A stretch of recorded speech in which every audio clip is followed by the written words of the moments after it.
Hello बच्चों, the question says that select the correct statement. Only force on a particle is due to electric field.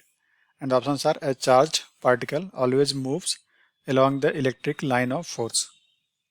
A charged particle may move along the line of force. A charged particle never moves along the line of force. A charged particle move along the line of force only if released from rest. ठीक है, तो इसका लिखते हैं की concept.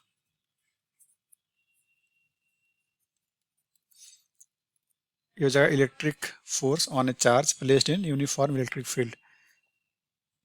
F equals होता है Q into ई. ठीक है, अब देखते हैं अगर चार्ज पॉजिटिव है. ठीक है, इफ चार्ज इज पॉजिटिव तो क्या होगा?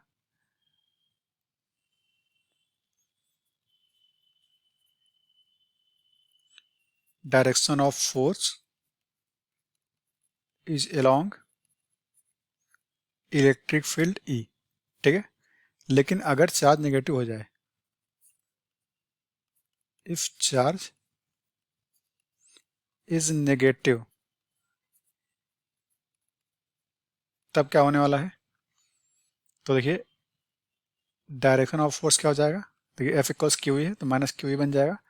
तो डायरेक्शन ऑफ फोर्स हो जाएगा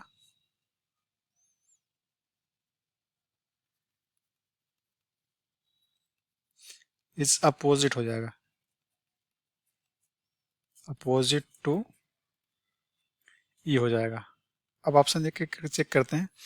पहला बोला है ए charge particle always move along the electric line of force.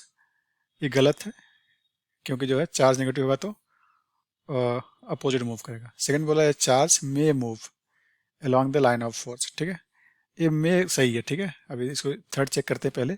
A charge particle never move, never कोई बात ही नहीं है, मूव कर सकता है अलोंग भी और अपोजिट भी. डी बोला है ए charge particle moves along the line of force only if release from rest. देखिए ये भी गलत है क्योंकि रेस्ट से रिलीज कर देंगे अगर नेगेटिव चार्ज है तो बाद में क्या करेगा वो इलेक्ट्रिक फील्ड लाइंस के अपोजिट मूव करना शुरू कर देगा. तो आंसर क्या होगा? मे. So the option B is correct.